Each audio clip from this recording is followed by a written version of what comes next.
오늘 본문은 하나님께서 예레미야 선지자를 통하여 북방 민족의 침략이 가까웠다는 것을 선포하십니다. 임박한 전쟁은 사람들의 마음을 매우 두렵게 하고 또 그것을 전하는 사람의 마음은 다급할 수밖에 없습니다. 하나님께서 이렇게 말씀하시죠. 너희는 유다에 선포하며 예루살렘에 공포하여 이르기를 이 땅에서 나팔을 불라 하며.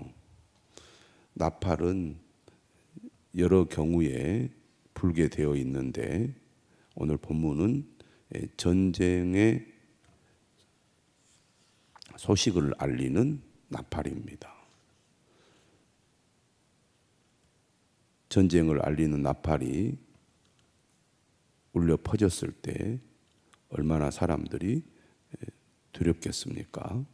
이 나팔 소리를 들으면 듣는 사람들이 그 소식을 사람들에게 알려야 하기 때문에 크게 외쳐서 대피할 수 있도록 소리를 지릅니다. 너희는 모이라. 우리가 견고한 성으로 들어가자. 견고한 성이란 기본적으로 전쟁이 일어났을 때 도피할 장소이지만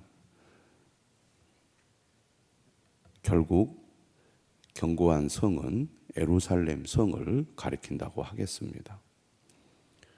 아수르의 침략 때 다 무너졌지만 예루살렘 성만은 사네립에 의해서 함락되지 않았기 때문이죠.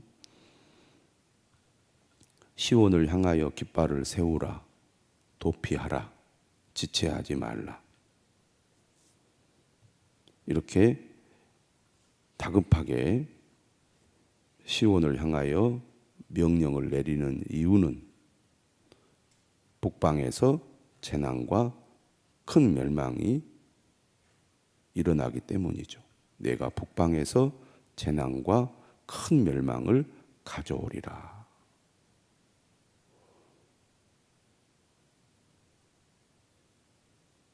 처음에도 하나님께서 환상을 통하여 북방 민족의 침략을 통하여 그의 백성들을 심판하겠다는 환상을 보여주셨는데 오늘 예레미야 선지자를 통하여 이스라엘을 심판하시겠다고, 그 심판이 지금 임박했다고, 그리고 그 심판은 바로 북방 민족의 침략으로 인하여 일어날 것이라고 분명하게 말씀하고 있습니다. 재난과 큰 멸망을 가져오리라. 고대 사회에서 강대국의 침략은 매우 두려운 일입니다. 지금이야 전쟁을 하게 되면 주로 군사시설이나 군인들을 겨냥해서 전쟁을 벌이죠.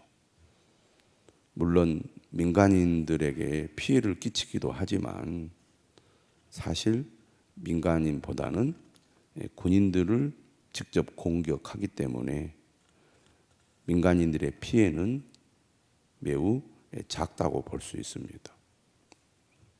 하지만 전쟁은 수많은 목숨을 빼앗아 가기 때문에 얼마나 두렵고 또 많은 사람들에게 고통을 줍니까?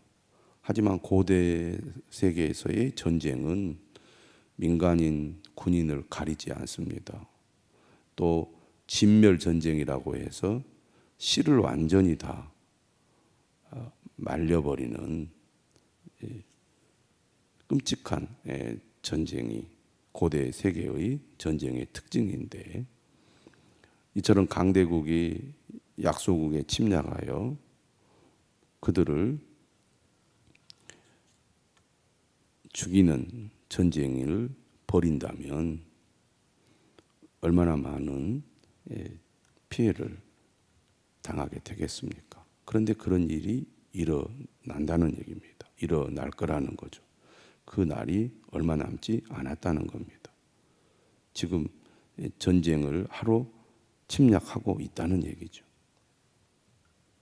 7절은 이러한 북방 민족의 침략을 무엇에 비유하고 있느냐면 사자가 그 수풀에서 올라왔다 이렇게 비유하고 있습니다. 사자가 몰래 웅크리고 있다가 먹잇감을 찾아서 먹잇감을 이제 급습할 때는 수풀에 있다가 갑자기 뛰어나와서 먹이를 움켜쥐지 않습니까? 피할 새도 없이 꼼짝하지 못하고 당하는 것처럼 북방 민족 곧 바벨론의 침략은 유다를 그러한 공포에 떨게 한다는 얘기입니다. 이 북방 민족은 나라들을 멸하는 자입니다. 쑥대밭을 만드는 거죠. 나왔다고 말합니다. 나라들을 멸하는 자가 나았으되 네 땅을 황폐하게 하려고 이미 그의 처소를 떠났은즉, 이미 그들이 출발을 한 겁니다. 네 성읍들이 황폐하여 주민이 없게 되리니, 완전히 다 진멸하겠다는 얘기죠. 하나님의 심판이 북방민족 바벨론의 침략으로 이루어지게 되기 때문에 어떻게 해야 된다고 말합니까? 8절에 이로 말미암아 너희는 굵은 배를 두르고 애곡하라. 슬퍼하고 회개하라는 것이죠. 너희는 굵은 배를 두르고 애곡하라. 이는 여호와의 맹렬한 노가 아직 너희에게서 돌이키지 아니하였음이라. 여호와의 말씀이니라. 하나님께서 노를 그치지 않으면 심판이 끝이 나지 않기 때문입니다. 하나님의 징계와 심판이 임했을 때 그 심판을 하루속히 끝내고 하나님께서 중단하셔야지, 그렇지 않으면 살아남아 있을 자가 없는 것입니다. 그러니 심판의 말씀을 들었을 때 자신들의 잘못을 진정으로 깨닫고 죄로부터 돌이켜야 합니다. 애곡하고 회개하며 하나님의 긍휼을 간절히 구해야 한다는 것이죠. 그날에 어떤 일이 일어날 거라고 말합니까? 왕과 지도자들은 낙심할 것이며 제사장들은 놀랄 것이며 선지자들은 깜짝 놀라리라.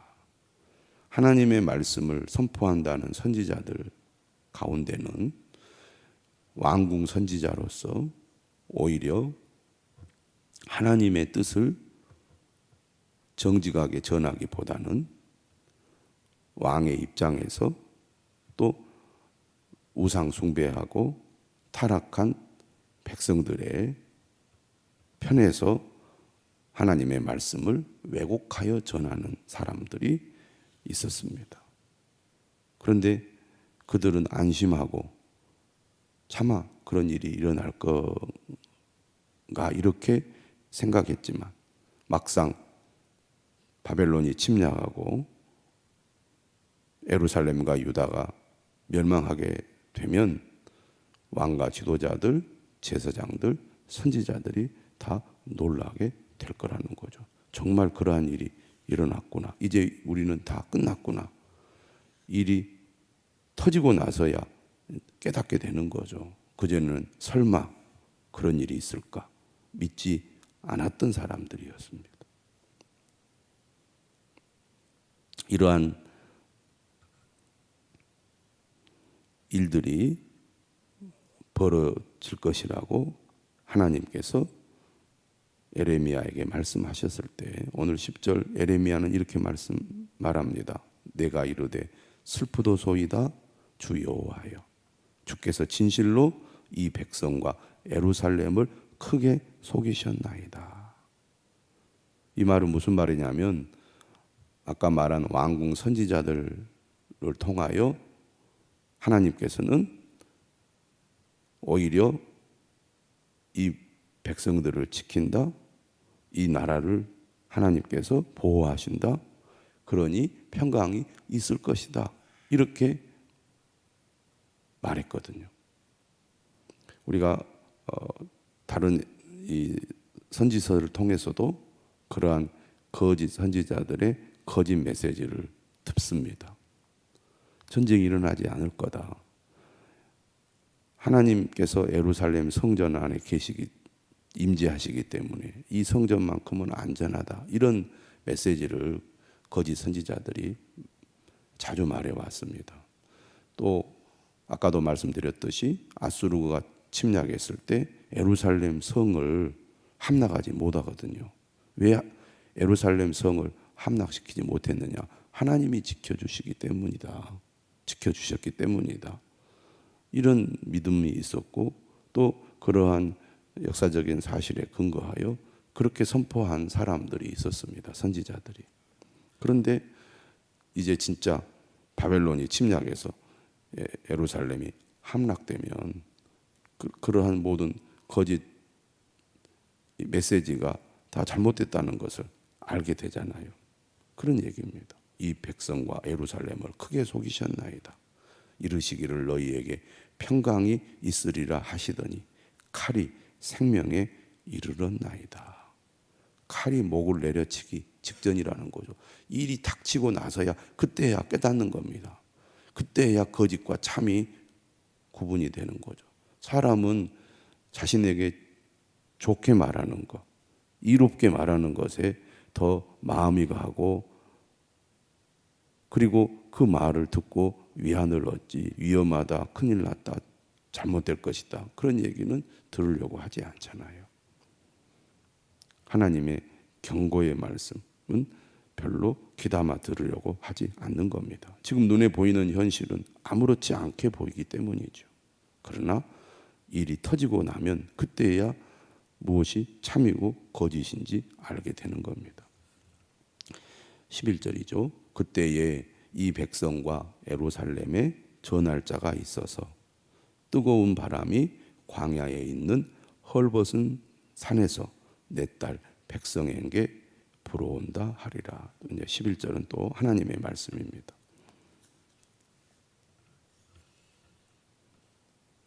이는 키질하기 위함도 아니요 정결하게 하려 함도 아니며 이보다 더 강한 바람이 나를 위하여 오리니. 이거 역시 이제 북방 민족의 침략을 묘사하는 것이라고 하겠습니다. 11절의 뜨거운 바람은 사막에서 불어오는 바람을 가리키는데 그러한 바람보다 더 강한 바람이 불어올 거라는 거죠. 그것은 북방에서부터 내려오는 이 침략군들을 가리킵니다. 그들이 왜 오느냐? 이제 내가 그들에게 심판을 행할 것이라. 하나님께서 심판을 행하기 위하여 그들이 그 도구로 쓰임을 받게 되는 거죠.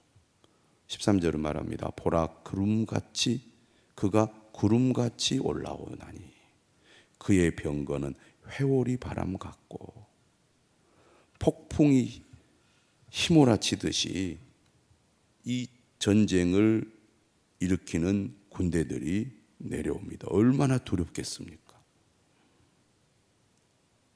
상상만 해도 그 공포에 다 사람들은 기절하고 말 겁니다. 그들이 얼마나 강하든지 이렇게 얘기를 해요. 그의 병거는 회오리 바람 같고 폭풍이 몰아치듯이 막 그들이 지금 빠른 속도로 쫓아오는데 그의 말들은 독수리보다 빠르다고 말합니다. 독수리가 얼마나 빠릅니까? 먹잇감을 채기 위하여 빠른 속도로 먹잇감을 향하여 지상을 향하여 쏜살같이 날아 내려오듯이 북방 민족의 말들이 전쟁을 벌이러 다가오는 그 광경이 독수리보다 빠르게 오더라 그 말입니다. 우리에게 화 있도다 우리는 멸망하도다 하리라.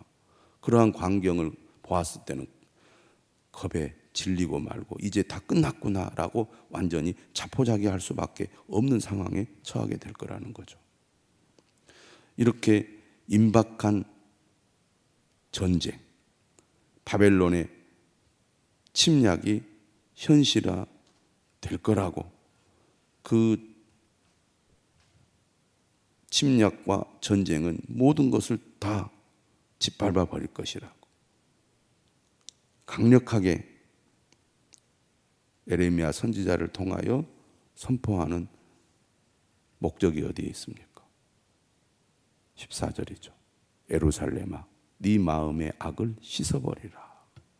네 마음의 악을 씻어버리라는 거죠. 왜 네 마음의 악을 씻어버리라고 말합니까? 마음은 악이 자리한 곳이기 때문입니다. 마음에 악한 생각을 하게 되면 그 악한 생각이 마음에서 자라서 악한 행동으로 나오기 때문입니다. 우상을 숭배하고 하나님을 거역하고 하나님을 의지하기보다는 강대국을 의지하는 이 백성들의 그 마음의 악을 씻어버리고 그것을 제거하지 않는 이상 그들은 이 심판으로부터 벗어날 수 없기 때문입니다. 예루살렘아 네 마음의 악을 씻어버리라. 그리하면 구원을 얻으리라. 네 악한 생각이 네 속에 얼마나 오래 머물겠느냐. 그 악한 생각이 계속 마음속에 자리 잡고 있는 한 그들은 하나님의 심판을 피할 수가 없다는 것입니다. 하나님을 거역하고 하나님의 말씀을 거부하고 반역하는 마음이 있는 한 구원은 임할 수가 없겠죠. 악한 마음을 씻어버리고 악한 생각으로부터 돌이켜서 하나님의 말씀에 귀를 기울이고 그 말씀에 순종할 때 구원이 임하는 것이죠. 우리가 살아가다 보면 마치 예수님의 말씀처럼 사탄이 몰래 와서 가라지를 심어 놓지 않습니까? 우리도 방심하고 깨어있지 않으면 악한 생각이 우리 마음속에 들어와서 우리 마음속에서 자라게 됩니다.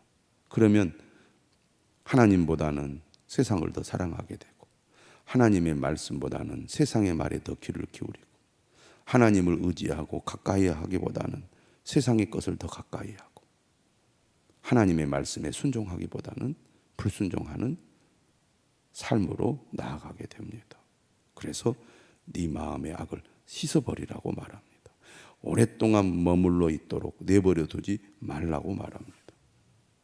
그렇지 않으면 15절 이하에서 결국 그들이 애워싸게 됩니다. 너희는 여러 나라에 전하며 예루살렘에 알리기를 애워싸고 치는 자들이 먼 땅에서부터 와서 유다 성읍들을 향하여 소리를 지른다 하라. 그들이 밭을 지키는 자같이 예루살렘을 애워싸나니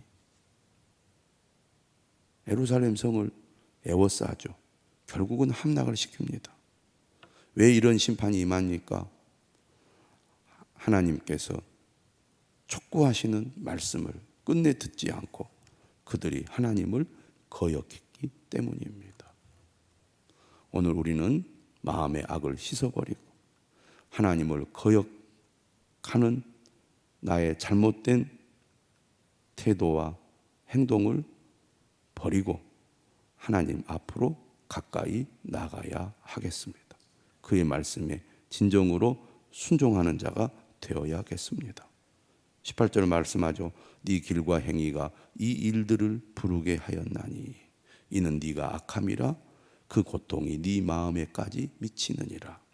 마음의 악을 씻지 않는다면 재앙의 고통이 마음에까지 이르게 될 거라는 거죠. 오늘 이 아침에 주님의 음성을 들으시기를 주의 이름으로 축원합니다.